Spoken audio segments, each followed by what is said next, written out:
part 2 of the entirety of egg donation and the egg donation process. Not quite sure where I left off on that, but you will be shipped your medications. Really important you read all the instructions and get that correct. You will probably go to an in-person doctor's appointment near you at a monitoring clinic near you to double check everything is ready to go before you start injections that night.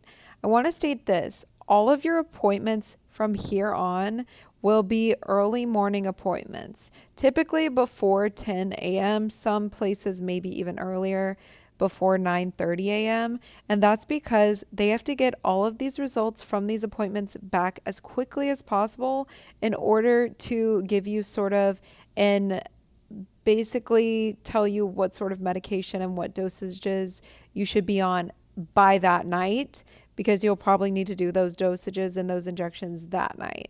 So you'll do this sort of first appointment before things take off and you're on the injections for like 2 weeks, making sure everything's all good and ready to go. Usually it is. So let's say in this scenario, it's all ready to go and you will start injections that night. They will tell you exactly how much. They will give you videos on how to do it, lots and lots and lots of resources, explanations, thorough details. There's also videos online. So it's not like they just give you a bunch of drugs and don't tell you anything. You will have a lot of resources for this. Your egg donation coordinator at the egg donor agency will also be there pretty much all the time to answer any questions you have. So you start injections. I would say maybe a few days after that, you will do another in-person appointment at a clinic near you. This will see how far along you are. Everything is measuring sort of where you're at. Is it a good space to be at? How much or less medicine they should be giving you based on how fast or slow the follicles are growing and how big they are and all that good stuff. Then you'll probably have another appointment. Either it totally depends. I feel like sometimes it's every single day or it's every other day or every third day. I feel like each cycle is so different.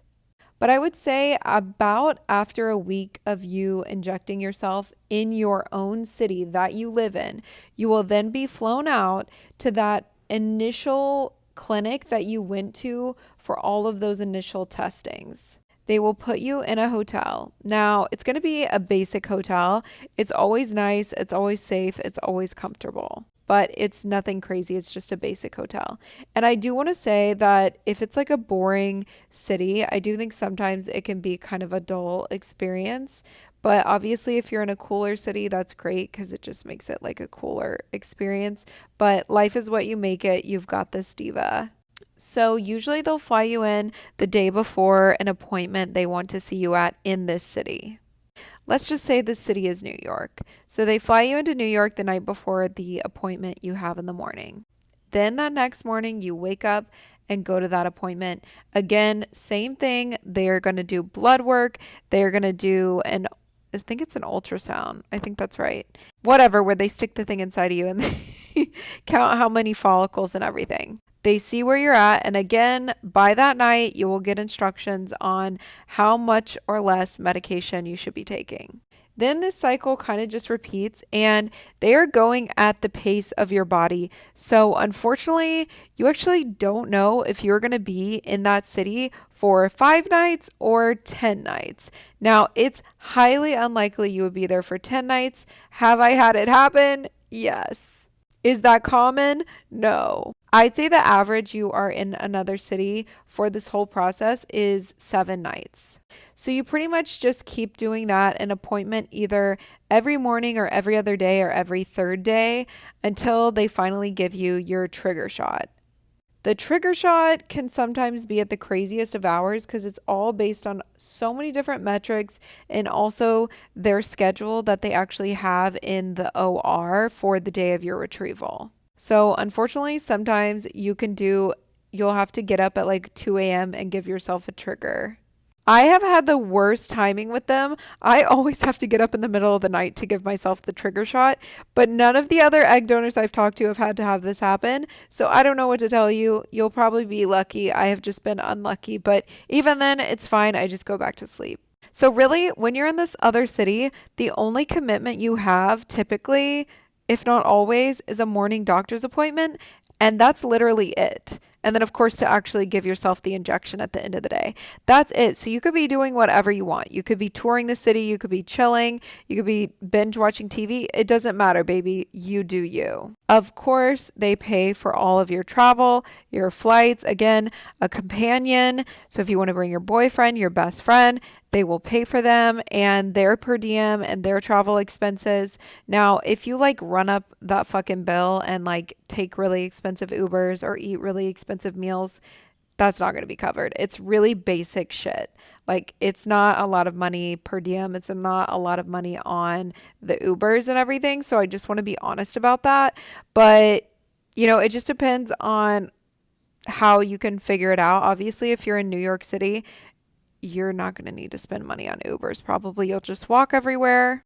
I don't think I ever had to spend money on Uber because my clinic was so close to my hotel. But then food, okay, yeah, I ran it up on food and spent more than the per diem every single cycle. And I just don't give a shit. Personally, I want to live my life. And obviously, they are compensating you for this. And so I just don't care. I just go into my own pocket on that.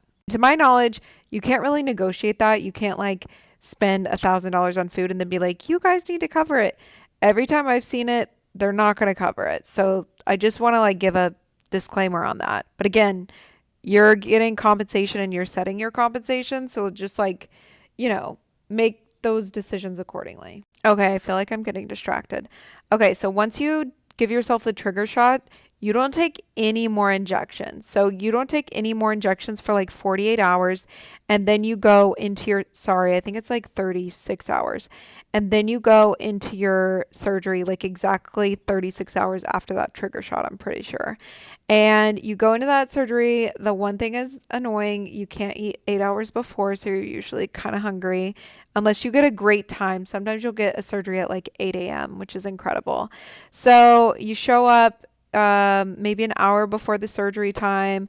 They give you an anti-nausea. You go in.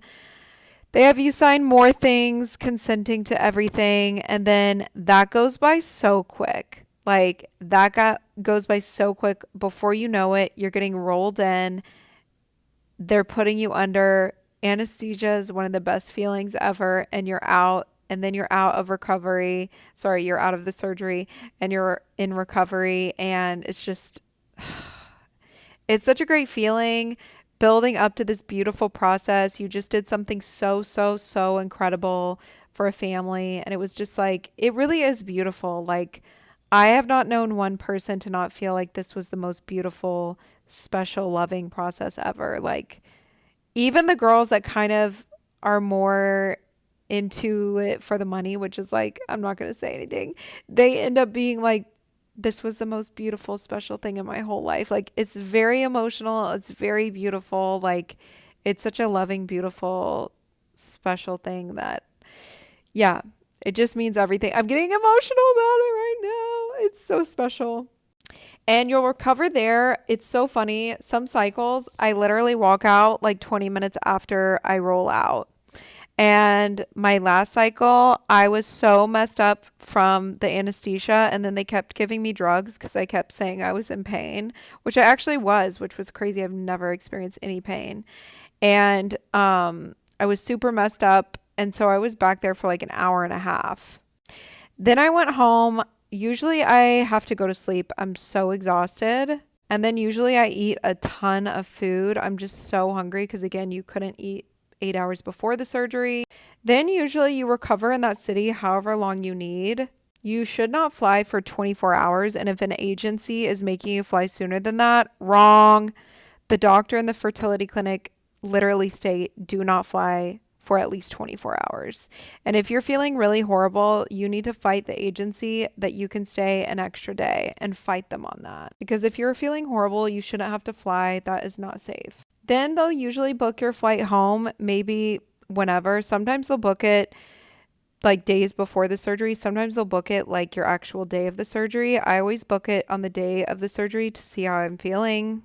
Then you fly home. The money is wired to you usually that same day, but it does take a few days to get to you. And then you recover for a week or so and you really start feeling back to your normal self. Okay, love you. Bye.